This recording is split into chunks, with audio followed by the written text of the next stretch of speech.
اپنے خیالات کو قابو میں کریں، اپنی نماز میں یکسو ہو جائیں۔ پڑے سجدے میں ہوں اور کھڑے دکان پہ ہوں تو پھر سجدہ سرور بخش نہیں ہوگا، پھر قیام لذت آفری نہیں ہوگا۔ تو اپنی نماز کو اس قدر یکسو کر لو کہ جب تم سجدے میں ہو، قیام میں ہو، رکوع میں ہو تو سجدے، قیام اور رکوع کی لذت تمہیں حاصل ہو رہی ہو، تو پھر معراج کی لذتیں تمہیں نماز میں نصیب ہوں گی اور قرار نصیب ہوگا۔ تو کہا میں نے کچھ لوگوں کو دیکھا کہ ان کے سر کوٹے جا رہے ہیں، اور میں نے پوچھا یہ کون لوگ ہیں؟ تو کہا یہ وہ لوگ ہیں کہ جو نماز نہیں پڑھا کرتے تھے، جن کے سر نماز سے بوجھل رہتے تھے۔ پھر کچھ لوگوں کو دیکھا معراج کی شب، فرماتے ہیں کہ ان کے آگے اور پیچھے چیتھڑے بندھے ہوئے ہیں اور وہ کانٹے دار جھاڑیاں تھوہر کھا رہے ہیں، گرم پتھر چاٹ رہے ہیں اور کھا رہے ہیں۔ تو میں نے پوچھا کہ یہ کون بد نصیب لوگ ہیں؟ تو کہا یہ وہ لوگ ہیں جو اپنے مال کا صدقہ نہیں دیا کرتے تھے۔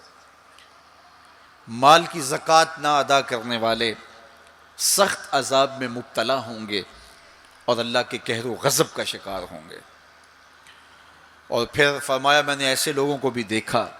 کہ جن کے سامنے انواع و اقسام کے کھانے پڑے ہوئے ہیں، اچھے تازہ اور خوشبودار ماکولات موجود ہیں، لیکن وہ ان کو نہیں لے رہے، بلکہ بدبودار سڑا ہوا گوشت کہیں پڑا ہے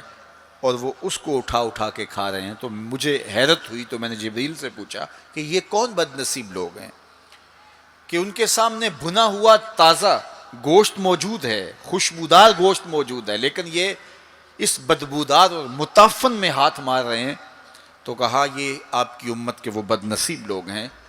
کہ جن کو پاک طاہر اور پاکیزہ بیویاں میسر تھیں،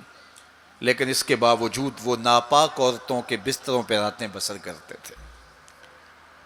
دور موجود کے اندر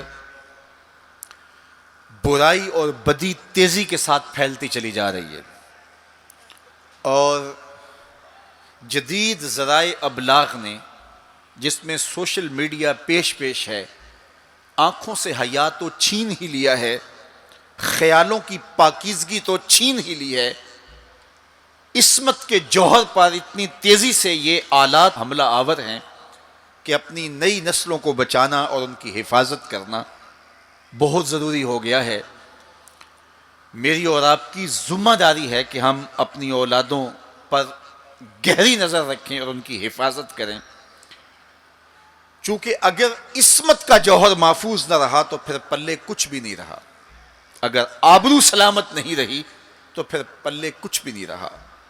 قیامت کے دن ان لوگوں کو اس صورت کے اندر لایا جائے گا کہ وہ یہ غلیظ کھانے کھا رہے ہوں گے، اور ذلت اور رسوائی کی وہ زندگی ان کو سہنا پڑے گی اور اللہ کے قہر و غضب کا شکار ہونا پڑے گا۔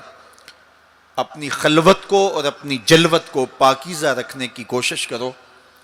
اور اللہ کی رضا اپنا مقصود زندگی بنا لو۔ وہ آنکھ جو غیر محرم کو شہوت کی نظر سے دیکھتی ہے، قیامت کے دن جہنم کی آگ سے بھر دی جائے گی۔ اپنے خیالوں کو بھی پاکیزہ کرو، اپنی سوچوں کو بھی پاکیزہ کرو، اور اپنی زندگی کی ایک ایک ساعت کو اپنے مالک کے حضور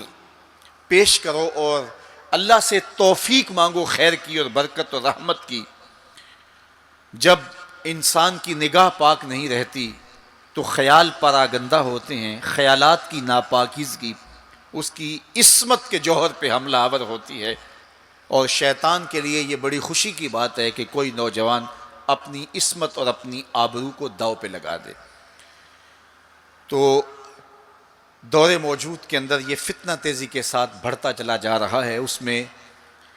ہماری معاشرت کی ناہمواریاں اور جدید ذرائع ابلاغ اور قرب قیامت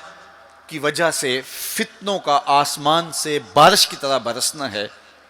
لیکن جو اپنے آپ کو بچا لے وہی سرخرو ہوگا، جو نہیں بچا پائے گا وہ اپنی دنیا اور آخرت برباد کر لے گا۔